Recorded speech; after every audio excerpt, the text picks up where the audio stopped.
सुभाष सुभाष ओए उठ्न सुभाष।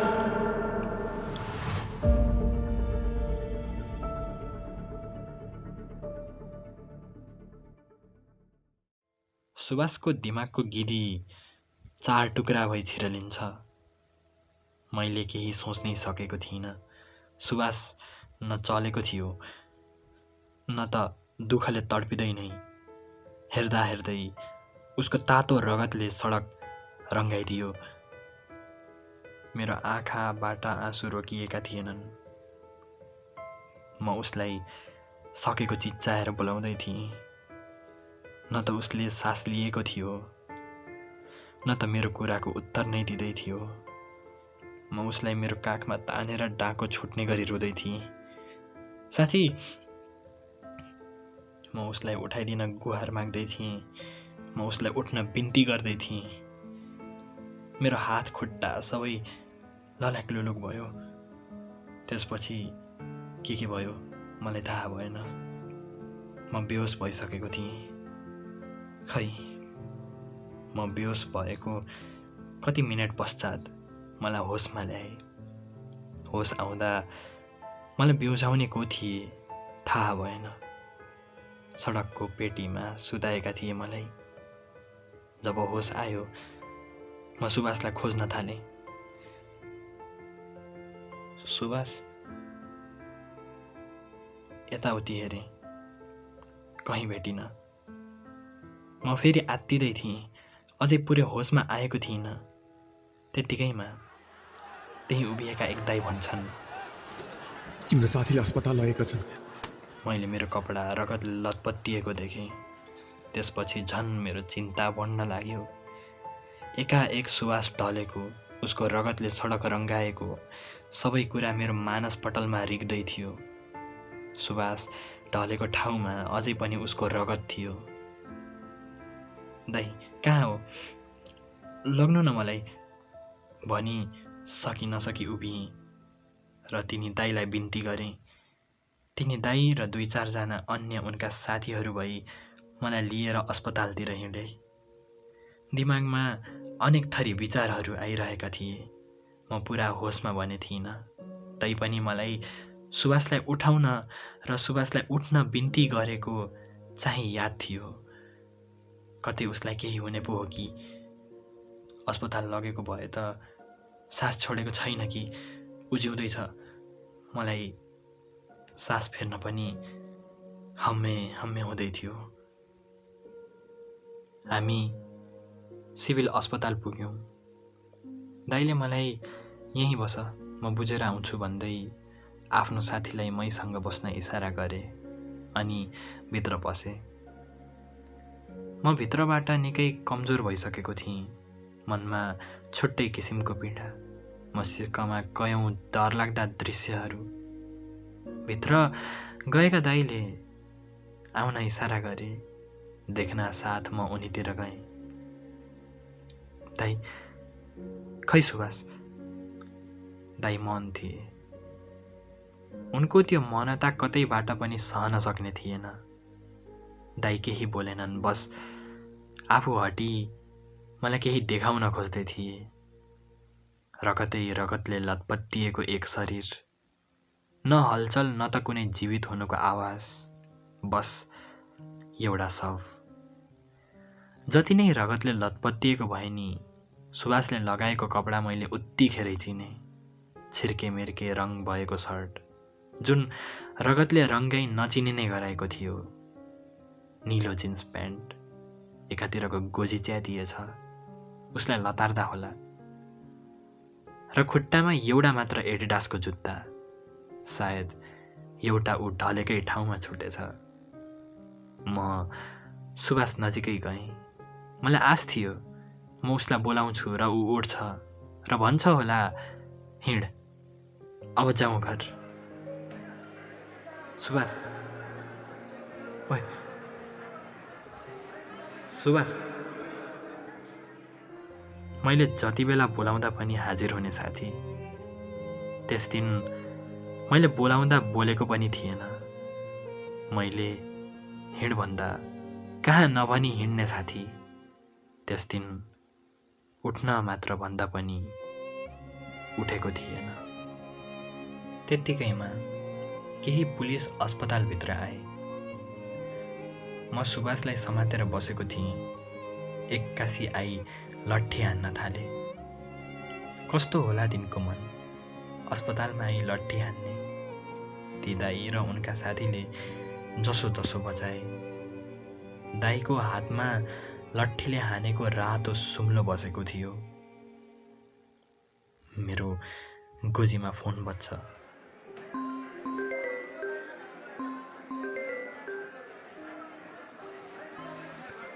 मैले मेरो फोन सधैँ पोइन्टाको दाहिने गोजीमा राख्थेँ। फोन भने देब्रे गोजीबाट बज्दै थियो। गोजीमा हात हालेँ र फोन निकालेँ।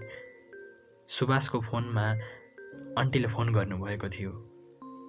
तब बल्ल याद आयो, सुभाषको फोन त मैले मेरो गोजीमा राखेको थिएँ जब ऊ आफ्नो जुत्ताको तना बान्दै थियो। त्यही शान्तिप्रिय भनिने आन्दोलनको भिडमाझ। फोनको घन्टी बजिरहेकै थियो। म झन् आतिन लागेको थिएँ। अब के भनी जवाफ दिउँ आन्टीलाई। मेरो सास लिने गति पनि झनै बन्न लाग्यो। जसो तसो हिम्मत जुटाएँ। दाई र उनका साथी पनि अगाडि नै थिए। हेलो सुभाष, आन्टीले फोनमा सुभाषलाई बोलाउँदै हुनुहुन्थ्यो। कसरी भनौँ, के भनौँ? सुभाषको ख्याल राख्न सकिन आन्टी भनेर एकै सासमा भन्ने आँट पनि ममा बचेको थिएन। मेरो आवाज निक्लिएको थिएन। बस लामो सास तान्न पनि हम्मे हम्मे परिरहेको थियो। स्याँ स्याँको आवाज सुनि, हेलो सुभाष, कान्छा मेरो आवाज आछैन र? हेलो। आन्टीको आवाजमा छुट्टै डरको आवाज गरेँ। आन्टी आत्तिदै हुनुहुन्थ्यो। Hello aunty. सकि नसकी त्यति भने निकै गाह्रो हुँदो रहेछ। सचिन, सुभाष खै? ढुङ्गा मुढा गोली सबै चलाए भन्दैछन्। कहाँ छौ? फर्कियो अब। त्यहाँ खतरा हुनसक्छ। सुभाष नजिकै भइदेऊ त। म फेरि मौन थिएँ। म स्याँ स्याँ मात्र गर्दै थिएँ। छन त सुभाष मेरो काखैमा थियो, तर कसरी भनौँ? आन्टी मलाई माफ गरिदिनु, म सुभाषको ख्याल राख्न सकिनँ। हेलो सचिन, ठिक छौ नि तिमीहरू? म के भनौँ, केही सोच्नै सकेको थिइनँ। हेलो बाबु। मेरो फेरि डाको छुट्यो। म फोनमा रोएको सुनेपछि आन्टी झन् आतिनुभयो। बाबु के भयो? कहाँ छौ र? म रुँदै, आन्टी सिभिल अस्पताल। त्यसपछि फोन काटियो। म झनै आति। मेरो मनमा हजारौँ कुराहरू खेलिरहेका थिए। म छटपट्टिँदै थिएँ। आफ्नो भाइभन्दा पनि प्यारो लाग्ने साथीको शोक, उसको ख्याल राख्न नसक्नुको पीडा र आन्टीलाई दिएको त्यो भरोसा टुटाएको पछुतो, सबैले मेरो मुटुलाई रेटिरहेका थिए। मानौ त्यस पल मेरो प्राण गएको भए मलाई सजिलो लाग्थ्यो। तिनी दाई र उनका साथी कुरिरहेकै थिए। अब नात्यौ भाइ, जाने गइसके, मार्नेले मारिसके। अब यसमा आँसु झारेर केही फाइदा छैन। दाइले मलाई सम्हाल्न खोज्दै थिए। मेरो मस्तिष्कमा त्यही दृश्यहरू रिङ्गिरहेको थियो। मेरो कानमा अझै पनि त्यही हल्ला, त्यही बन्दुकको आवाज गुन्जिरहेको थियो। म सानैदेखि नै कुमलो मनको, आफ्नो प्रिय साथीलाई त्यस्तो घटनामा गुमाई शान्त रहन सक्नु मेरो कल्पनाभन्दा परको कुरा थियो। अस्पतालको माहौल त्यस दिन निकै पीडा दिने खालको थियो। सयौँ घाइते, दर्जनौँ मृतकका परिवार, आफन्तको रुवाईले मेरो पीडा अझै थपिदिएको थियो। त्यत्तिकैमा मैले आन्टीलाई पर गेटमा देखेँ। आन्टी निकै आत्तिए जस्तो देखिनुहुन्थ्यो। हुन त आत्तिनु भएकै होला। त्यहाँको माहौल कहाँ सामान्य थियो र। मेरो मन झन् पीडाले अरल्लिँदै थियो। मैले ती दाइलाई आन्टी भनेर औँला तिर्साएँ। ती दाइले बुझे र आन्टी छिम गई आन्टीलाई लिएर आए। आन्टी आएको देखेर म खुट्टा कपाउँदै उभिएँ। मैले सुभाषको शवलाई आफ्नै ज्यानले ढाकेको थिएँ। आन्टीले मलाई देख्नुभयो।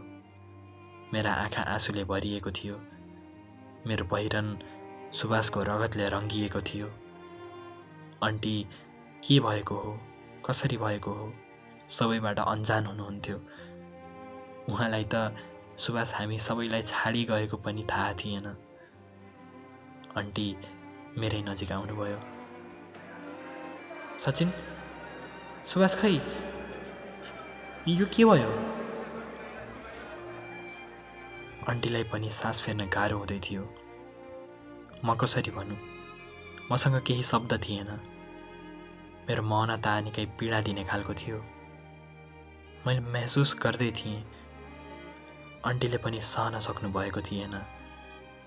आन्टी आत्तिँदै ती दाइलाई सोध्दै हुनुहुन्थ्यो। दाइ पनि मौन थिए। ए बाबु, तिमी भन न, सुभाषलाई चिन्छौ? कहाँ छ? म आँसु थाम्न सकिनँ। अझै अलिकति हिम्मत जुटाएर आन्टी भनी बोलाएँ। मैले छेकेको सुभाषको मृत शरीर देखाउँदै एकै सासमा भनिदिएँ कि आन्टी, मलाई माफ गरिदिनुहोस्, सुभाषको ख्याल राख्न सकिनँ। मेरा आँखाका डिलबाट निरन्तर आँसु खसिरहेकै थिए। आन्टीले मेरा कुरा सुनेर विश्वास गर्न सकिरहनु भएको थिएन। आमाको मन न हो, सुभाषको रगतले लतपतिएको शरीर। आन्टीले खै एकदम मौन हुनुहुन्थ्यो। आँखा ठुला गराउँदै हुनुहुन्थ्यो, मानौ उहाँलाई ठुलो धक्का लाग्यो। सुभाष, कान्छा, बाबु, उठ, हेर म आएँ। सायद आन्टीलाई पनि मलाई जस्तै आश थियो कि सुभाष उठ्छ र पहिला जसरी नै हँसाउने, जिस्काउने गर्छ। तर आन्टीले जति नै कोसिस गरे पनि ऊ उठ्नेवाला थिएन। ऊ हामीलाई छाडी धेरै टाढा पुगिसकेको थियो। सुभाष, कान्छा, बाबु, सुभाष। आन्टी डाको छोडेर रुनुभयो। आन्टीको रुवाई त्यो अस्पतालभरि गुन्जिरहेको थियो। एक आमाको खस्दा त्यहाँ उभिएका हरेक मान्छेको आँखा पनि रुजेको थियो। त्यहाँका हरेक मान्छेको घाँटी पीडाले अट्ठाइदिएको थियो। हरेकको मन त्यस दृश्यले रेटिँदै थियो। आन्टीको रुवाईले मानौ वातावरणको हरेक चिज रुँदै थियो। आकाश मानौ रुनै लागेको, हावा पनि स्थिर, मानौ ऊ पनि एकैछिन शोक मान्दै रोकिएको थियो। आन्टी अझै बेसमारी रुनुभयो। सन्तान गुमाउनुको पीडा कहाँ आँसु थ्याक्ने बल हुन्छ र, अझै एक आमालाई। बाबु, सुभाष, बाबु, कान्छा, बाबु, मलाई हेर्न। आन्टी उसलाई उठाउने सक्दो कोसिस गर्दै हुनुहुन्थ्यो। उहाँले बोलाइरहनुभयो, हामीलाई गुहारिरहनुभयो, बाबु कसैले त उठाइदेऊ न, बाबु डक्टरलाई त बोलाइदेऊ न, हेर न उठ्छ के, केही भयो छैन होला। ती दाई, उनका साथी अनि म, हामी मौन थियौँ। त्यस बखत निकै निर्बल, असक्षम र गैर जिम्मेवार ठान्दै थिएँ म आफूलाई। अन्टीका आँसु रोकिएका थिएनन्। मेरो प्रिय साथी सुभाषको आमा, म जति बेला उसको घर गए पनि मलाई माया गर्ने, छुट्टीका बेला घर बोलाउने, नयाँ नयाँ परिकार चखाउने, मलाई पनि सुभाषलाई जत्तिकै माया गर्ने, म फेरि थामिन सकिनँ। अहिले त झन् आमा मलाई माफ गरिदिनुहोस् भनी अङ्गालो हाले। आमा निकै रुनुभयो, मलाई चरप्प समाती। सचिन, यो के भयो, कसरी भयो भनी निकै बेर मेरो काँधमा आँसु पुग्नुभयो। जति नै पीडा भए पनि म आफूलाई सम्हाल्ने कोसिस गर्दै थिएँ। जति नै आफूलाई आँसु थ्याक्न गाह्रो भए पनि एक छोराको भूमिका निभाई अन्टीलाई शान्त गराउन कोसिस गर्दै थिएँ। मलाई र अन्टी, हामी दुवैलाई अझै पनि सुवास उठ्छ, बोल्छ भन्ने लाग्दै थियो। मनले अझै पनि स्वीकार गर्न भने सकिरहेको थिएन। अन्टी, भयो, नरुनु, म भन्दै त थिएँ, तर आफ्नो आँसु रोक्न सकेको थिएन। ती दाई त्यस दिन भगवान बनी आएछन्। उनी अघि सरे र अन्टीलाई सम्हाल्न खोजे। हेर्नु आन्टी, यो भन्नु एकदमै सजिलो छ, तर सहेकोलाई थाहा हुन्छ कि भनेर मात्र ठिक हुने भए केही नै चाहिन्थेन। हामी हिम्मतले काम लिनुपर्छ। ऊ देशको लागि शहीद भएका छन्। मर्ने मरिसके, मार्नेले मारिसके, अब अगाडि उसको दाह संस्कार गर्नुपर्ने हुन्छ। भन्नु त सजिलो छ, तर तपाईँलाई यो सहनु कति पनि सजिलो भएको छैन। दाईको म निकै आभारी छु। अन्टीको रुवाई अलिकति कम भयो। म पनि ती दाईको कुरामा सहमत थिएँ, तर अर्कोतर्फ साथी गुमाउनुको पीडाले मन घोचिरहेको थियो। सायद अन्टीको रुवाई कम भए पनि मनको पीडा भने पक्कै कम भएको थिएन। मेरो आँसु थामिन लाए। सायद मैले पनि अब स्वीकार गर्दै थिएँ कि सुभाष हामी सबैलाई छोडी धेरै टाढा पुगिसकेको छ। त्यसपछि ती दाईका सहायताबाट सबै प्रक्रिया पुरा गर्नतर्फ लाग्यौँ। अन्टी निकै पीडामा हुनुहुन्थ्यो। मैले अन्टीलाई सम्हाल्दै थिएँ। अन्टी भित्रबाट निकै कमजोर भइसक्नु भएको थियो। मैले, अन्टी, आफन्तलाई पनि जानकारी दिनु पर्यो, अङ्कललाई पनि खबर पुर्याउनु पर्यो। तपाईँले अङ्कललाई खबर दिनु, म रमितलाई फोन गरी अरूलाई खबर पुर्याउन भन्छु। रमित सुभाषको अङ्कलको छोरा थियो। सुभाषसँग उसको घर जाँदा कहिलेकाहीँ ऊ पनि त्यहीँ भेटिन्थ्यो र चिन्जान थियो। अन्टी सम्हालिन खोज्दै हुनुहुन्थ्यो। एकैछिनमा सुभाषको पोस्टमार्टम भयो। गाडीको व्यवस्था गरी सुभाषको शव घरसम्म ल्यायौँ। त्यस दिन घर पुग्दा निकै रात परिसकेको थियो। त्यो लामो रात। त्यस दिनको घटना म आजसम्म पनि भुल्न सकेको छैन। भरे छिट्टै आउँछु, खाना पकाइराख्नु होला भनी हिँडेको छोरो कहिल्यै घर नै फर्किएन। धेरै पैसा कमाएर बुवालाई खाडीबाट बोलाउँछु, आमालाई सेतो गाडीमा काठमाडौँ घुमाउँछु भन्ने छोरो त्यो आमाको छायाबाट पनि धेरै पर पुगिसकेछ। तर म बाइकमा मुस्ताङ जानुपर्छ भन्दै मलाई भन्ने गर्थ्यो। खै के आइलाग्यो। अङ्कल र अन्टीको अनुहार हेर्छु, झन् पीडाले मन सिरिङ्ग भएर आउँछ। घरको एक्लो छोरो, बुढेसकालको सहारा बन्छ, ठुलो नाम कमाउँछ, बाआमाको स्याहार गर्छ भन्ने बेलामा आज उसका बाआमाको सपनामा पूर्णविराम लागेको छ। एउटा सानो परिवार, खाना लाउन उपयुक्त हुने कमाइसँग छोराले देशमै केही गर्छ भन्ने आश पनि उसैसँग त्यस दिन आर्यघाटमा खरानी भएर गयो। आज ऊ हामी सबैलाई छाडी गएको पनि 4 महिना पुरा भएछ। त्यस दिन सुभाष जस्तै 19 जना साथीभाइको हत्या गरियो। 19 वटा परिवारको आशा सपना र सहारा मारियो। आन्दोलनमा गएको छोरो भरे त छिट्टै आउँछ होला भनी बाटो हेरेकी आमा, दाइ आएसी सिकाइदिन्छ भनेर साँची राखेको बहिनीको होमवर्क, अब त छोरो पनि कमाउन लाग्यो भनी ढुक्क भएका बा सबैलाई छाडी त्यस दिन कसैको दाइ, कसैको भाइ अनि कसैको छोरो कहिल्यै घर नै फर्किएनन्। त्यसको अर्को दिन भदौ 24 गते नेपालको इतिहासमा कहिल्यै नदेखेको विद्रोह भयो। हाम्रो पुस्ताको नाममा अर्थात् जेनजीको नाममा चोरी, लुटपाट, सार्वजनिक सम्पत्तिको तोडफोड र मन्त्री, नेता अनि केही अन्य मान्छेको निजी सम्पत्तिमा आगजनी गर्ने गरियो।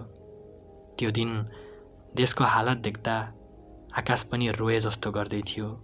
त्यो दिन देश साँच्चीकै नै आगोमा बल्दै थियो। युवाहरूको रगतले सडक रङ्गिएको थियो। सरकार ढलिसकेको थियो। देशभरिको जेलबाट हजारौँ कैदी फरार भए। देशले ठुलो जनधनको क्षति बेहोर्नु पर्यो। सायद देशको नेतृत्व गर्नेले पहिलो दिनमै हाम्रो आवाज राम्ररी सुनेको भए, त्यसबेला सही निर्णय लिएको भए सायद आज सुभाष मसँगै हुन्थ्यो। सायद कयौँको घरको दियो यति छिट्टै नै बुझ्नु पर्दैन थियो। आजको दिनसम्म 72 जना जेनजीको मृत्यु भइसकेको छ। देशभित्र भ्रष्टाचारको अन्त्यको लागि, स्वतन्त्रताको हकको लागि गरिएको शान्तिप्रिय भनिने आन्दोलनमा सुभाष जस्तै कयौँ शहीद भएका छन्।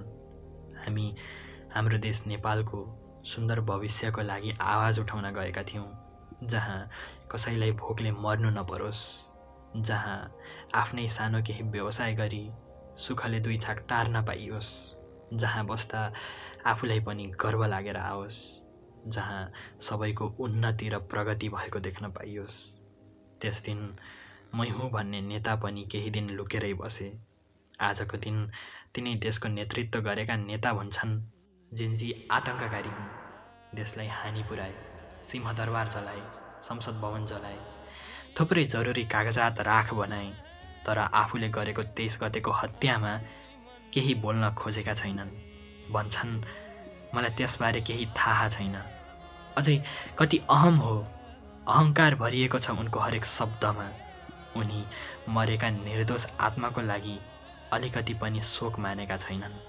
त्यस दिन देशका शीर्ष नेता अनि केही सम्बन्धित व्यक्तिका घरमा पनि पैसाको पहाड भेटिएको थियो। लाखौँ पर्ने विदेशबाट ल्याएको सामान भेटिएको थियो। आखिर ती सबै आए त आए कहाँबाट? भ्रष्टाचारको अन्त्यको लागि गरिएको आन्दोलनमा आखिर मरे त जनताकै छोरछोरी, त्यही मुख, तिनै मान्छे र उनैको घिनलाग्दो राजनीतिको खेल। यदि यो आन्दोलनले केही फेरेको छ भने त्यो त्यही मरेका शहीदका बाआमाको रहर हो। यदि यस आन्दोलनमा केही सबैभन्दा ठुलो गुमेको छ भने त्यो त्यही निर्दोष आत्मा हुन्। सिंहदरबार जल्यो, फेरि भन्थ्यो जनधनको क्षति भयो, बेहोर्न सकिन्थ्यो। यदि यी मान्छे अझै जनधनकै क्षतिको कुरा गर्छन् भने हामी सबै जेनजी मिली तिरिदिउँला। हामीलाई हाम्रा मरेका साथी फर्काइदेऊ। सक्छौ के सक्छौ? मार्नेहरू खुला घुमेकै छन्, मार्न लगाउनेहरू पैसाकै दममा उफ्रिएकै छन्। स्थानीय तहबाट माथि नैसम्म उनैले मिलाएर राखेको सिस्टम छ। पार्टी भने हिँड्ने मान्छेहरू उसै गरी हिँडेकै छन्। सुन्दर देशका केही झोलेको विचार कसैको बलिदानले पनि नफेरिदो रहेछ। उनलाई ज्यानको भन्दा धनको क्षतिले धेरै पोल्दो रहेछ। आखिर परिवर्तनको लागि गरिएको लडाइँमा परिवर्तन भयो त भयो के?